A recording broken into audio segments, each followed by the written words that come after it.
وَإِذَا قِيلَ لَهُمُ اسْجُدُوا لِلرَّحْمَنِ قالوا وما الرحمن أنسجد لما تأمرنا وزادهم نفورا.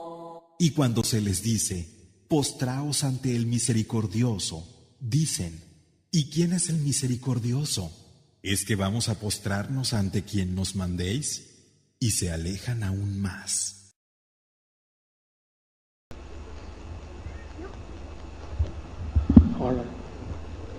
Assalamu alaikum. My name is Ranga and I am a non-Muslim. In the Quran it has been said, Bismillah ar-Rahman ar-Rahim. That means the God the most merciful and the most beneficent. And the God being most merciful, why does He punish the people, for example like me, for the sake that he is not believing in Allah? That is, he is not worshipping Him. Is it that much cruel? What I am asking to say is, for example, I am doing everything good to the world, to my people, to the entire society, but I have not worshipped Allah. Either I do not know or I deny Him. For the a single reason, does He punish the person for not worshipping Him and He pushes him into the hell? Is He so cruel? I mean, you say that He is most merciful. Being most merciful, for the only sake he is not believing Allah, why does He punish him? Sorry for asking such questions, but I have this doubt for a long time. Sure, it's quite a reasonable question. You know, it goes back to how we weigh things. See, you and I, when we weigh things in this world, we say, the person who does good, you know, to me and to other people, this is a person who has done great good. So why should the small thing of not worshipping God have such grave consequences? This is basically what you're saying, right, isn't it? And I said that's because we're judging things from our perspective. However, if we look at things from God's perspective, where the very purpose that He created us for is to worship Him, then that is the big thing. That is the huge, the vast thing, where if a person does all the good, but ignores the greater responsibility of worshiping God, then they have missed the most important aspect of their lives. Now, if it is due to the fact that a person had no knowledge, like we have two categories of people. One who rejects, meaning they know the truth and they say, well, I don't want to do that. I can't be bothered, it's too much trouble. Praying 5 times a day is too much.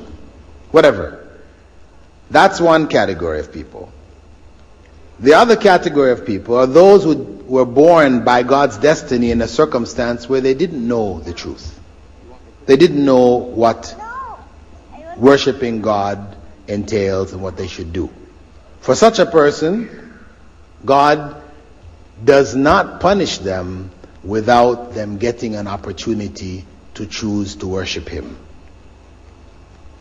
Because He says in the Quran, وَمَا كُنَّا مُعَذِّبِينَ حَتَّى نَبْعَثَ رَسُولًا. I would not punish anyone until a messenger has come to them.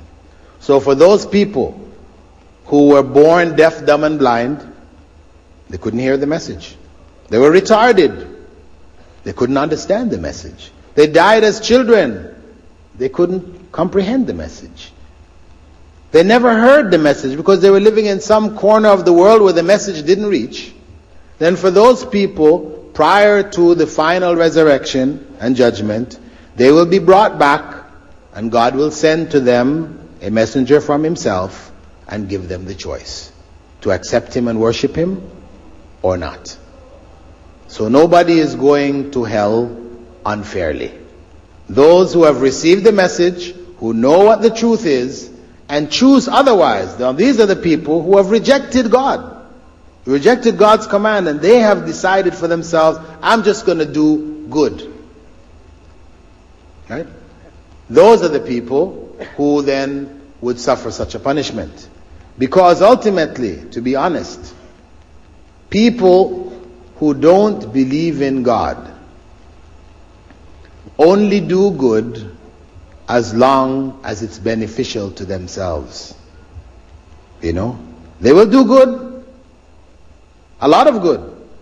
But when the time comes that doing good is no longer beneficial, it is going to be harmful, then you find that they will go along with everybody else and do bad. That is the nature of human beings. Good is what is good for us.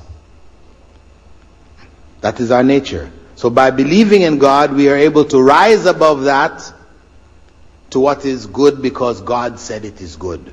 So even when it is not beneficial, this is what God speaks about in the Quran, that we should be just, even if it is against ourselves and our own families.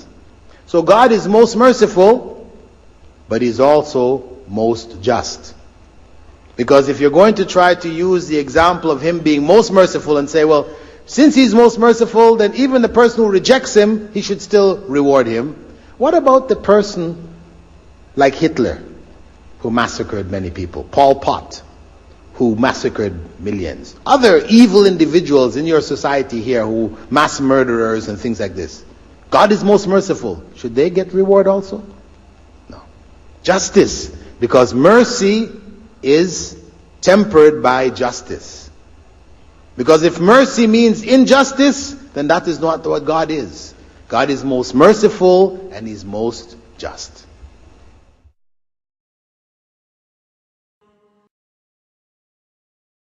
وعباد الرحمن الذين يمشون على الأرض هونا وإذا خاطبهم الجاهلون قالوا سلاما.